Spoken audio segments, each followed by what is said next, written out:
ഉൽപ്പത്തി 6 തിന്മ വർദ്ധിക്കുന്നു. മനുഷ്യർ ഭൂമിയിൽ പെരുകുവാൻ തുടങ്ങുകയും അവർക്ക് പുത്രിമാർ ജനിക്കുകയും ചെയ്തപ്പോൾ മനുഷ്യപുത്രിമാർ അഴകുള്ളവരാണ് എന്ന് കണ്ട് ദൈവപുത്രന്മാർ തങ്ങൾക്ക് ഇഷ്ടപ്പെട്ടവരെയെല്ലാം ഭാര്യമാരായി സ്വീകരിച്ചു.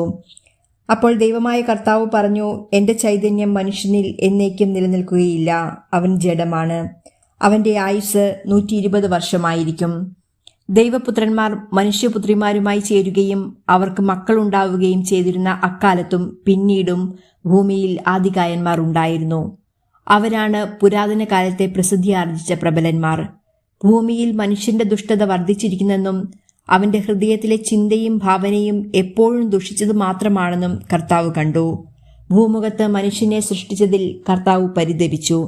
അതവിടുത്തെ ഹൃദയത്തെ വേദനിപ്പിച്ചു. കർത്താവ് അരുൾ ചെയ്തു, എൻ്റെ സൃഷ്ടിയായ മനുഷ്യനെ ഭൂമുഖത്തു നിന്ന് ഞാൻ തുടച്ചു മാറ്റും. മനുഷ്യനെയും മൃഗങ്ങളെയും ഇഴജന്തുക്കളെയും ആകാശത്തിലെ പറവകളെയും ഞാൻ നാമാവശേഷമാക്കും.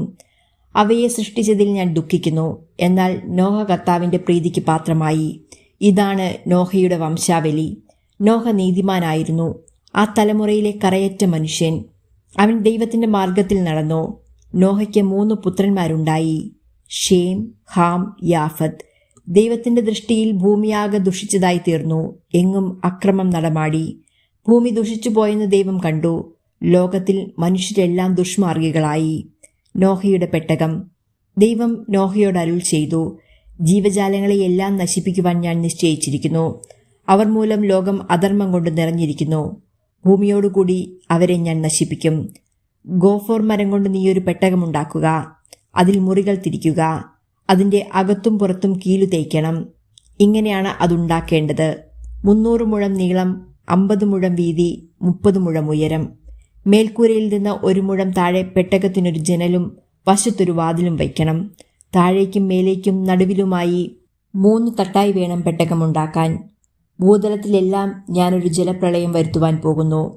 ആകാശത്തിനു കീഴെ ജീവശ്വാസമുള്ള എല്ലാ ജഡവും ഞാൻ നശിപ്പിക്കും. ഭൂമുഖത്തുള്ളതെല്ലാം നശിക്കും. എന്നാൽ നീയുമായി ഞാൻ എൻ്റെ ഉടമ്പടി ഉറപ്പിക്കും. നീ പെട്ടകത്തിൽ കയറണം. നിന്റെ കൂടെ നിന്റെ ഭാര്യയും പുത്രന്മാരും അവരുടെ ഭാര്യമാരും. എല്ലാ ജീവജാലങ്ങളിൽ നിന്ന് ആണും പെണ്ണുമായി ഈ 2 എണ്ണത്തെയും നീ പെട്ടകത്തിൽ കയറ്റി സൂക്ഷിക്കണം. എല്ലാ ഇനം പക്ഷികളും മൃഗങ്ങളും ഇഴജന്തുക്കളും സംരക്ഷിക്കപ്പെടേണ്ടതിന് ഈ 2 എണ്ണം നിന്റെ കൂടെ വരട്ടെ. നിനക്കും അവയ്ക്കും ആഹാരത്തിന് വേണ്ട എല്ലാത്തരം ഭക്ഷണവും ശേഖരിച്ചു വയ്ക്കണം. ദൈവം കൽപ്പിച്ചതുപോലെ തന്നെ നോഹ പ്രവർത്തിച്ചു.